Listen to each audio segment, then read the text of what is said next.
Top FM. More music variety. Top. Top Mania masih di 95.1 inspirasi kita semuanya dan masih bersama Bayu Ahmad untuk malam hari ini. Ya, kita masih bersama saya masih Mas aja lah pokoknya. Iya. Iya, masih Mas aja dan kayaknya lebih familiar, lebih mendekatkan diri saya yang udah agak-agak ketua.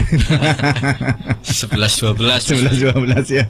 Ya, sebelum pembelajaran IPA di masa pandemi COVID-19 ini untuk Top Mania masih bersama Pak Winarto MPD. Ya, beliau adalah praktisi pendidikan sains. Sebelum mungkin kita ulas, ya Mas, untuk saat ini memang mungkin dunia pendidikan lockdown gitu ya. Iya, Ya, betul. dunia pendidikan lockdown sejak sudah Februari ya, kalau Ya, dari awal Maret, Maret, awal ya, Maret ya, awal awal Maret, Maret. ya. Nah ini tentu sebenarnya pandemik itu mungkin apa sih Mas? Pandemik mungkin banyak yang belum tahu juga ini. Pandemik itu apa gitu? Kalau dari definisi yang dikeluarkan WHO itu, pandemi itu sebuah penyakit yang mewabah tidak hanya berlaku untuk suatu negara, tapi sudah lintas negara gitu. Dan persebarannya sangat cepat. Itu definisi dari pandemi, sudah penyebaran penyakit itu bahkan lintas benua. Lintas benua ya. Dan tidak hanya Indonesia saja ya. Pak Gebluk ya, kalau dulu Pak Gebluk gitu ya. Iya, betul sekali. Ya mungkin Pak Gebluk kalau zaman-zaman dulu Pak Gebluk. Dan pandemik sendiri ini hanya baru kali ini yang COVID-19 yang betul-betul luar biasa, atau mungkin sebelumnya ada yang lain gitu? Ya, sebelum pandemi COVID-19 ya, atau 19 ini, atau di Indonesia pernah dihebohkan itu dengan flu burung. Itu termasuk suatu penyakit yang persebarannya melalui hewan dan terjadi di beberapa negara. Tapi kalau ini kan sudah ya hampir seluruh negara kena. Kalau flu burung memang jumlahnya juga tidak terlalu banyak korbannya. Sekarang kan di dunia sudah hampir lebih dari 1 jutaan. Itu yang menyebabkan ancaman bagi semua manusia. Yang awal mulanya dari Cina, kemudian sampai sekarang tertinggi masih di negara Amerika. Ya, dan ini yang juga akibatnya berdampak pada anak-anak didik kita. Dan ini sudah berarti Maret, April, Mei, Juni, hampir 4 bulan ini. 4 bulan, dan kemarin itu hari Senin kalau tidak salah Pak Menteri Pendidikan, Mas Menteri Nadiem Makarim itu sudah mengeluarkan aturan untuk perguruan tinggi itu tidak boleh menyelenggarakan pembelajaran tatap muka. Untuk di SD sampai ke SMK itu hanya 85 kota, kabupaten kota se-Indonesia Yang boleh tatap muka. yang boleh tatap muka atau yang di zona hijau. Berarti itu yang new normal itu ya, yang masuk di new normal itu. Ya, yang dikatakan daerahnya aman Aman, begitu. Meskipun sampai sekarang per hari ini saja COVID-19 tertinggi juga 1.330 berapa Di Indonesia. di Indonesia. Dan Kabupaten Brebes sendiri masih belum hijau gitu ya. Belum hijau. Yang awalnya kuning-kuning terus. Sekarang malah masih merah berarti ya. Masih, karena di Brebes sendiri kan ada klasternya. Klaster yang pertama dari Goa, kemudian yang terbaru juga ada yang datang dari perantauan. Bahkan yang saya cermati di berita itu ada satu IRT atau asisten rumah tangga ya, itu positif di Klaten, tapi asalnya dari sini, dari Kabupaten Brebes. ya, Larangan. Mungkin sudah terjangkit di Brebes atau seperti apa, kan kronologinya saya kurang memahami itu. Ya, dan ini tentu berimbas pada mutu mungkin. Ya, dengan lockdownnya pendidikan di Indonesia saat ini, mungkin juga ada imbas mutu untuk pendidikan, Mas. Tentu untuk tingkat SD ya, SD, SMA, SD, SMP, SMA itu, jadi pembelajaran dengan teknologi apapun sepertinya tidak bisa mengurangi yang namanya peran guru. tidak bisa mengurangi yang namanya peran teman atau interaksi sosial begitu. Karena bahkan di Indonesia menurut saya perkembangan infrastruktur telekomunikasi atau jaringan internet itu belum rata. Beberapa coba saya tanya ke guru atau tetangga saya, kan ada anak-anak SD, gimana pembelajarannya? Ya ada yang diberi tugas, ada yang tidak diberi tugas, dan guru juga bilang, wah angel mas, orang tuanya orang tuh HP, sinyal, pulsa, iya betul. gitu, iya. Jadi ya kalau di kota-kota besar kemarin ketemu dengan teman saya lancar menggunakan aplikasi Zoom atau aplikasi yang lain. Tapi kalau yang di desa-desa ini memang hambatan lah untuk tetap melaksanakan pembelajaran, begitu mas. Dan ini tentu tahun ini adalah tahun pertama lulus tanpa ujian. Betul. Nah kalau memang wacana Mas Menteri kan tahun depan 2021 sampai mungkin selama menjabat itu untuk pendidikan dasar dan menengah itu tidak ada UN. Nah kemarin itu UN terakhir sebenarnya, yang baru menyelenggarakan berarti SMK. sebelum ada COVID pun wacana itu sudah. Ya? Dengan programnya Mas Menteri Merdeka Belajar. Jadi Mas Menteri itu ingin melihat hasil pendidikan itu tidak hanya serta-merta dinilai dari kemampuan siswa mengerjakan soal. Itu menurut saya satu pandangan yang baru sih, yang selama ini menteri-menteri pendidikan sebelumnya ya tetap bersikukuh mengukur bahwa kemampuan siswa itu harus diukur dari akhir finishingnya gitu ya, finishingnya. Ya kemudian sesuai dengan bidang dari Mas Winarto ini, ya untuk pembelajaran IPA sendiri seharusnya yang dilakukan guru SD seperti apa Mas? Nah jadi berdasarkan banyak penelitian, IPA itu termasuk tidak hanya di Indonesia, termasuk mata pelajaran yang dikatakan dibenci lah. Betul Mas? Betul.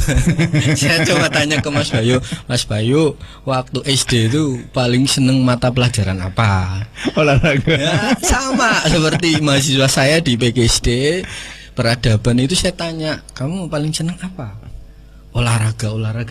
Karena olahraga itu aktivitas fisik itu. Dan pikiran itu sama-sama bergerak, jadi tidak monoton. Nah, itu yang menjadi tantangan, bahkan di negara-negara maju pun IPA masih menjadi permasalahan, problem gitu ya. Ya dibenci lah bahasanya, tidak terlalu disukai. Padahal IPA ini menjadi bidang yang penting untuk peningkatan atau kemajuan suatu negara gitu. Sudah IPA-nya dibenci ditambah dosennya. Betul. Jadi kalau kembali ke pertanyaan tadi, bagaimana sih mengajarkan IPA yang baik begitu? Biar nggak killer gitu ya. Ya, kalau menurut saya perannya di sini dalam artian peran guru ya. Bagaimana guru itu pertama menumbuhkan rasa ingin tahu. Dan cara menumbuhkan rasa ingin tahu itu sifatnya tidak instan seperti bikin mendoan, perlu persiapan. Misalkan untuk memulai rasa ingin tahu itu mengajarkan materi bunyi misalkan. Jarang sekali guru yang bawa gitar. Padahal kan mungkin di sekolah ada gitar gitu ya. Atau alat musik yang lainnya lah. Ibaratnya memang harus ada semacam aksesoris lah ya. Iya, harus ada media betul. Media yang harus membuat siswa itu apa Pak guru nggak apa gitu, atau itu hal yang sering dilupakan karena mungkin kebanyakan atau praktek-praktek pendidikan itu yang namanya mengajar itu hanya menyampaikan materi, kemudian siswa suruh mendengarkan atau mencatat, selesai. Padahal kalau di IPA itu menurut para ahli, belajar IPA dapat pengetahuannya, kemudian dapat sikapnya. Sikap ilmiah itu ya seperti rasa ingin tahu tadi, kemudian jujur, kemudian dapat skill atau keterampilan prosesnya. Jadi rumusnya itu guru kalau ngajar IPA 4 itu harus diberikan ke siswa, jangan hanya pengetahuan saja. Itu mungkin praktek-praktek pendidikan era kolonial lah Belanda begitu. Jadi yang pertama itu yang paling penting rasa ingin tahu Mas Bayu. Bagaimana membuat siswa itu pengen tahu gitu ya. Wah, kan. Kalau orang kepo kan rata-rata Iya. konsen, Iya. tertarik. Ketika kita sudah kepo, maka kita akan cari tahu masuknya kemana gitu ya. Gitu. Misalkan hal-hal untuk membuat siswa menarik itu sangat mudah. Asal tadi niatnya, niat dari sang pendidik itu harus, wah saya harus membuat pembelajaran siswa itu tertarik. Misalkan telur nih, ya telur semua lah, hampir semua di rumah itu punya telur, punya garam, gitu ya. Kemudian punya minyak. air, ya. Gitu ditampilkan ke siswa bahwa 2 gelas yang biasa dipakai minum ya, satunya air tambah garam, satunya air tanpa garam. Kemudian telur itu diletakkan, itu di awal pembelajaran menurut saya membuat siswa tertarik. Oh, satu bisa tenggelam, satu tidak. Ada apanya itu kan. Jadi kalau saya menganggap IPA itu kayak belajar harus ngajari dengan sulap dulu. Fenomena yang bikin mereka tertarik di awal gitu. Ya. Dan ini adalah salah satu trik untuk pembelajaran IPA gitu ya. Iya, untuk cara membuat pembelajaran IPA itu menarik itu di awal harus memberi rasa ingin tahu tinggi itu kepo.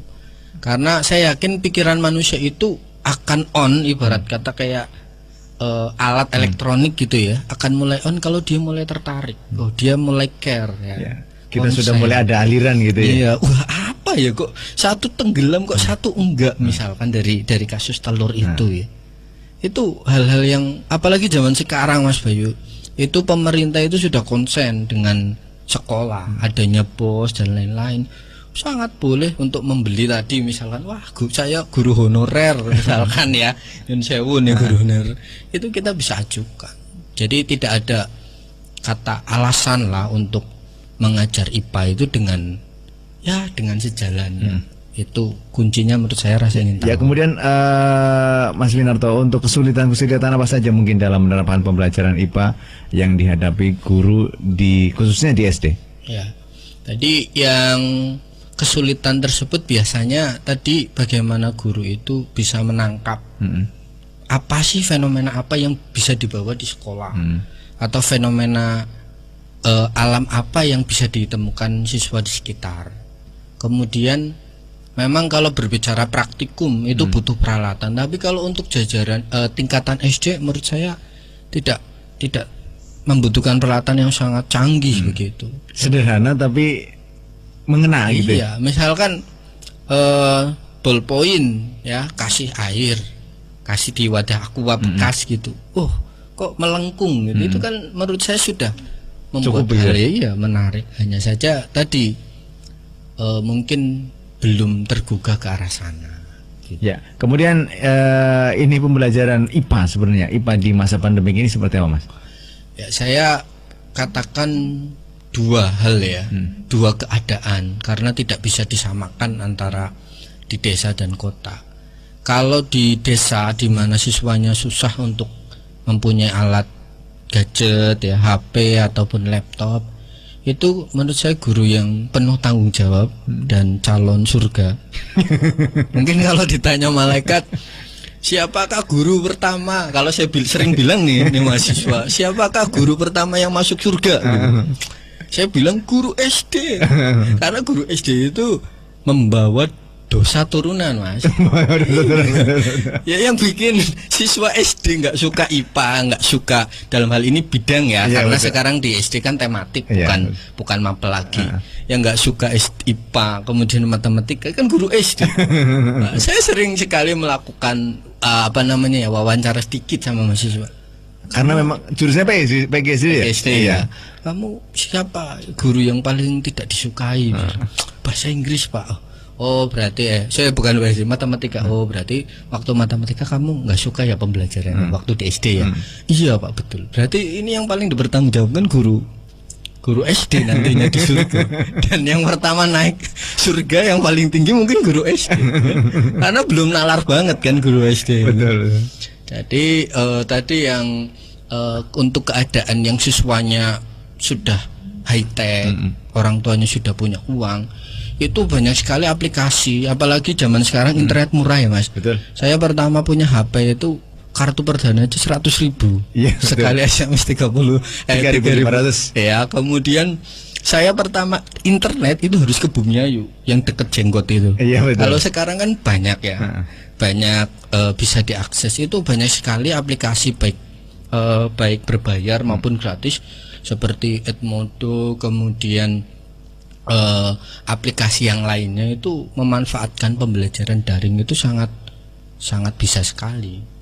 Jadi Dan murah gitu ya. Dan murah, tidak berbayar. Edmodo itu seperti ini Mas, seperti Facebook gitu. Chattingan tapi dalam rangka Pembelajaran. ya, nanti di situ bisa ditautkan ditautkan YouTube berupa percobaan sederhana, nanti di bawahnya diberi tugas gitu. Ataupun sekarang melakukan tes di masa pandemi gini ya, kayak ulangan itu fasilitasnya banyak. Google Form itu bisa dipakai dan cepat langsung dikoreksi. Itu kalau untuk yang di sekolah-sekolah yang lebih bisa ke arah sana, dipakai aplikasi dan lain sebagainya, karena kan menarik tuh, ada tampilan, ada kemudian ada bentuk konkret nyata, kayak apa sih darah bergerak kan ada di YouTube semua. Berarti Edmodo itu di Play Store ya? Edmodo ada 2 yang aplikasi dan website juga ada. Banyak sekali lah aplikasi-aplikasi Kahoot juga banyak juga yang kuis-kuis menarik begitu. Saya rasa sangat banyak sekali sekarang gitu. Kemudian kalau untuk yang SD di Nyun Sewunya jaringan internetnya susah begitu.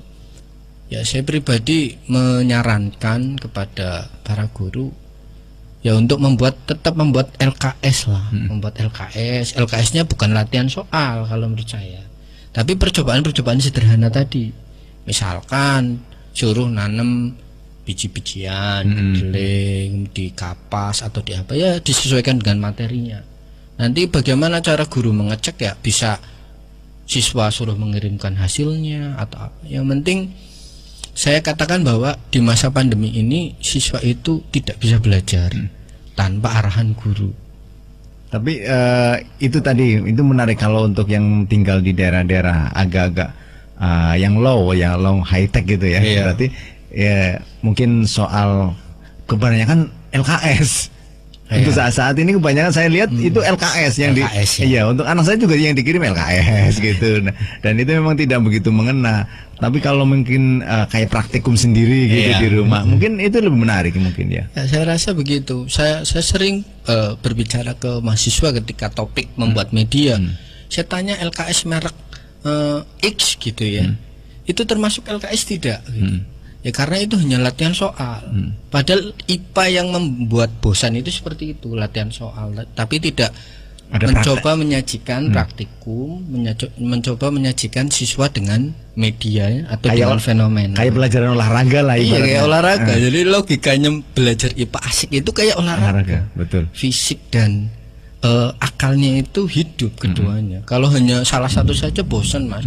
Apalagi secara psikologis itu semua manusia itu bisa konsen 1 jam, dan anak SD itu semuanya berpikirannya masih bermain, gitu. Tidak bisa sifatnya diajak formal.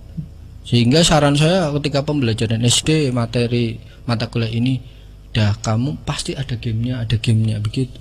Apalagi dengan latihan soal itu, saya rasa ya tidak terlalu menarik lah. Kecuali praktikum sederhana tadi loh ya. Sangat bisa sekali diterapkan di rumah. Misalkan tadi telur ya, atau materi yang lain banyak sekali. Ya, betul. Yang dulu kalau saya dulu malah di SD itu ngukur jarak matahari itu yang pakai bayangan itu. Itu perasaannya fresh gitu loh, seneng gitu. Saya sering juga ditanya ke mahasiswa, Mbak, Mas, kamu lulus SD itu berapa tahun dari kamu SD? Rata-rata kan sekitar 7 tahun ya. 7 tahun. Kok kamu masih inget ya pelajaran IPA waktu di SD? Apa artinya? Sedang SMA banyak yang lupa. Apa artinya? Itu artinya pembelajaran yang benar. Diingat terus kan, namanya belajar kan menyimpan memori begitu. itu namanya pembelajaran yang menarik. Ya baik temannya, sangat menarik untuk malam hari ini dan topiknya juga menarik. Ditambah Mas Winartonya juga menarik. Ya untuk malam hari ini sudah ada juga untuk teman-teman yang menyapa Mas Winarto nih di Facebook Top FM. Pak Winarto, kok cuma hanya Pak Winarto aja nih. Apa ini maksudnya nih Mbak Aski harap lebih ya. Ya halo, salam kangen Bumi Ayu dari Jakarta juga. Terima kasih Mulyana. Kemudian juga Afif, Afif Pak Winarto. Oke, matur suwun. Ya, kemudian juga ada Randy Jayabadi. Halo malam Top FM. Salam kenal dari Randy asli Wong Bumi Ayu yang sedang di negeri orang. Mau salam buat pendengar setia. Oke, matur suwun untuk semuanya untuk malam hari ini. Ya, sebelum kita lanjutkan Mas Randy, Mas Randy, Pak Winarto, kita lanjut dulu untuk break sebentar. Ada beberapa pariwara yang mau lewat terlebih dahulu sebelum kita lanjutkan untuk ngobrol-ngobrol kita di malam hari ini.